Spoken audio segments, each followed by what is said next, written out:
Ammonia. First property is basic nature. Ammonia is basic in nature. This is due to the formation of hydroxide ions in water. When ammonia reacts with water, it forms ammonium hydroxide. This reaction is a reversible reaction and it dissociates into NH4 positive plus OH negative. Due to this OH negative ions, it is weakly basic. Next is the reaction with heavy metal salt solutions. When ammonium hydroxide reacts with ferric chloride or heavy metal salt solutions, it forms their hydrides in the precipitate form and ammonium chloride. For example, in case of FeCl3, when ammonium hydroxide reacts with FeCl3, it forms ammonium chloride plus ferric hydroxide in the precipitate form. Similar for the example of aluminium chloride. When aluminium chloride reacts with ammonium hydroxide, it forms ammonium chloride plus aluminium hydroxide. Next property is it acts as a Lewis base. This is due to the presence of lone pair of electrons on the nitrogen atom. It has tendency to donate this lone pair electrons to the electron deficient molecule like BF3. BF3 here is electron deficient because its octet is not complete, and nitrogen has lone pair and it donates this lone pair to the boron to form a coordinate bond. This is shown by the arrow. That's why the ammonia acts as a Lewis base.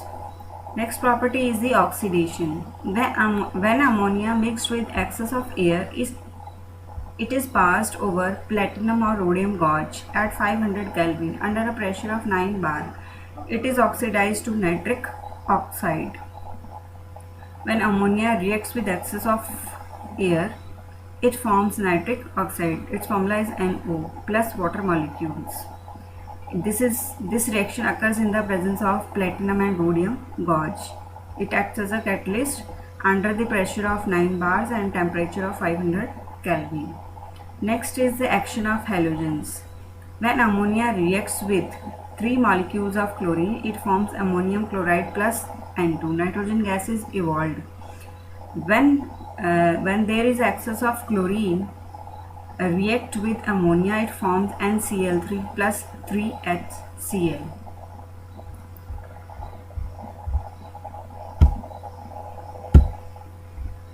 Next chemical property is the reaction with carbon dioxide.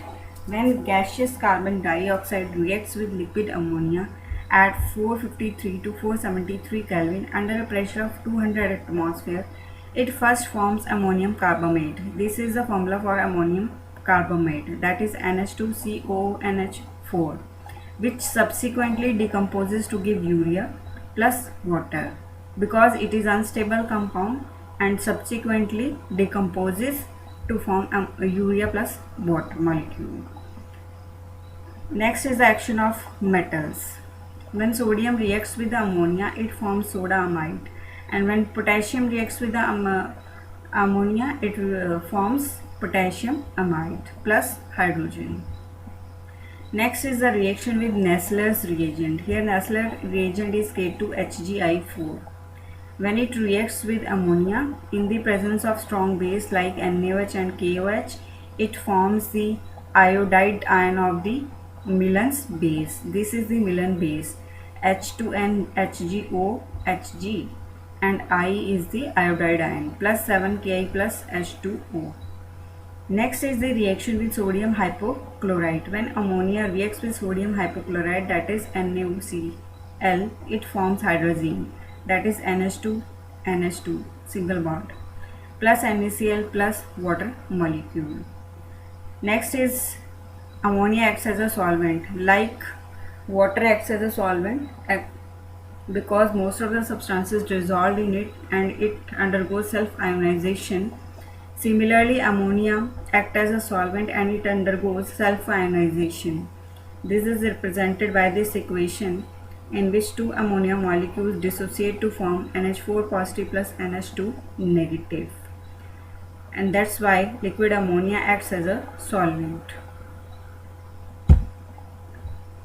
Next is preparation of nitric acid.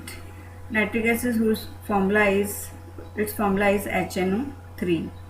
In laboratory, when NaNO3 sodium nitrate reacts with concentrated H2SO4, it gives sodium hyposulfate or sodium biosulfate plus HNO3 means nitric acid. And on commercial scale, it is prepared by the Ostwald's process. In Ostwald's process, ammonia reacts with excess of oxygen to produce nitric oxide, that is NO plus water, and this nitric oxide further reacts with oxygen to form nitrogen dioxide, and this nitrogen dioxide reacts further with the water molecules to form the concentrated nitric acid, that is HNO3. And this is the structure of the nitric acid, in which two resonating structures of nitric acid are shown by the double-headed arrow. Here is the transfer of electrons from one oxygen to the other. These two oxygens are in conjugation with each other, means double and single bonds. And what is resonance? Resonance is that structure which explain all the properties of the compound, like in case of nitric acid, in which all the bond lengths for oxygen, nitrogen and oxygen are same. Here these two structures shows the resonating structures of the nitrogen, in which separation of charges is shown. Here it is negative charge and then it is positive charge. When the electrons are transferred from this negative oxygen, then the double bond electrons shift to the other oxygen and it becomes negative, and nitrogen remains the positive charge, because nitrogen forms only 3 bonds, but here it forms 4 bonds. That's why it carries positive charge in both the structures, and these structures are called resonating structures. Next is physical properties of nitric acid. Pure nitric acid is a colorless fuming liquid with pungent odor, means pungent smell.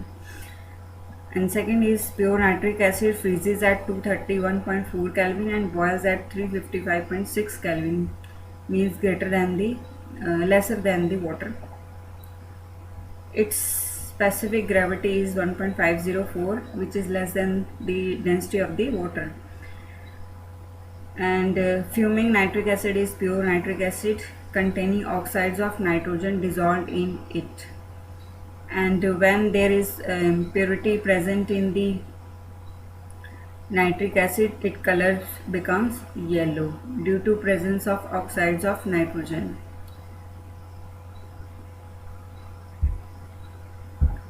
Next is the chemical properties of nitric acid. First property is the decomposition. When nitric acid decomposes, it forms nitrogen dioxide plus oxygen plus water molecule.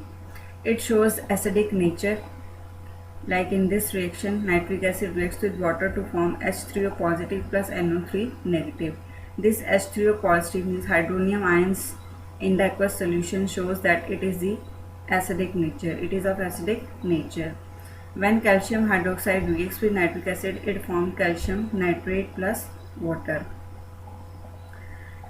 It acts as an oxidizing agent. When concentrated HNO3, this is the reaction for oxidizing agent of nitric acid, both in concentrated and dilute concentrations. When it is in concentrated form, it forms H2O plus 2NO2 plus nascent oxygen. This nascent oxygen oxidize the other substance.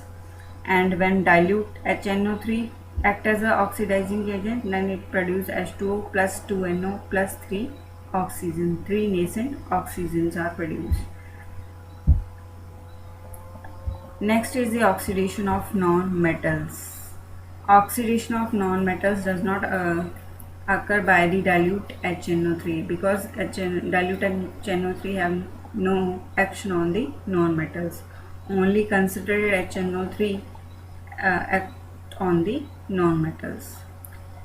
Carbon reacts with concentrated HNO3 to form carbonic dioxide, means carbon dioxide, CO2 plus water plus 4NO2.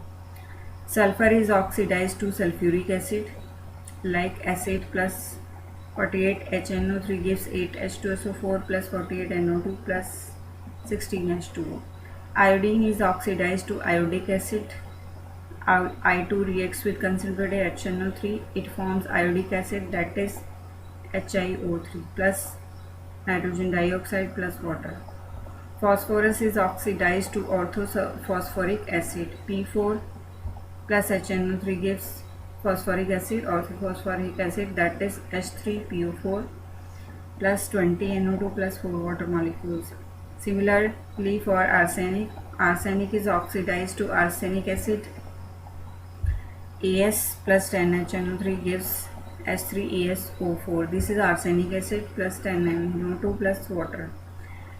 Similar for the reaction antimony. Sb is the antimony. When reacts with nitric acid, it forms H3SbO4. It is also an acid of antimony plus 5 NO2 plus water molecule. This is the oxidation of non-metals by the concentrated HNO3. Because dilute HNO3 have no action on the non-metals, only concentrated HNO3 acts on the non-metals.